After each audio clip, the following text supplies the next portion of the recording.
Twitter est une opportunité pour tous les humains dans leur ensemble. On voit aujourd'hui que Twitter, dans des situations, enfin, est un moyen d'expression, de communication, de liberté d'expression partout dans le monde absolument exceptionnel et sans précédent. On voit que Twitter a eu un rôle extraordinaire en termes de communication et d'information en temps réel.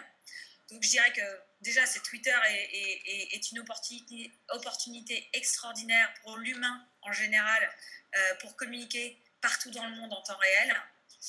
Et pour les femmes plus précisément, je dirais que Twitter peut être un formidable outil d'accélérateur d'influence, d'accélérateur de l'expression de son talent, quel qu'il soit, de sa passion, d'un accélérateur de networking aussi.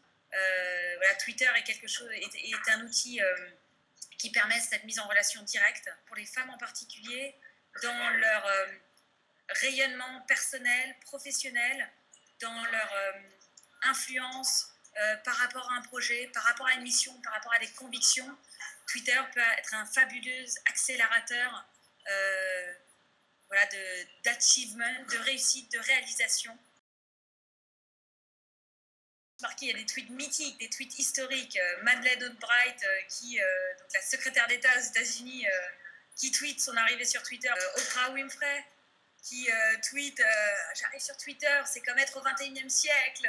Je les aime bien ces tweets, c'est parce qu'on n'est pas sur on est sur des femmes de très forte influence, mais qui sont d'une génération un peu plus âgée et qui se sont complètement approprié l'outil. J'avais envie, au-delà de ces tweets qui m'ont marqué, il y a des initiatives qui m'ont marqué. Par exemple, la petite Viviane Haar, qui est cette toute jeune fillette de 10 ans qui, après avoir fait une expo avec ses parents sur la torture des enfants dans le monde ou la souffrance des enfants dans le monde, a décidé de faire sa croisade pour lever des fonds et lutter contre cette souffrance des enfants dans le monde. Elle a commencé par vendre des limonades et puis elle a utilisé Twitter comme relais de communication de sa cause. Et ça a eu un écho incroyable, un écho médiatique incroyable. Cette femme égyptienne qui a utilisé Twitter pour faire une cartographie des tweets de femmes qui souffraient de violences sexuelles dans le monde. Elle a créé un compte dédié pour ça.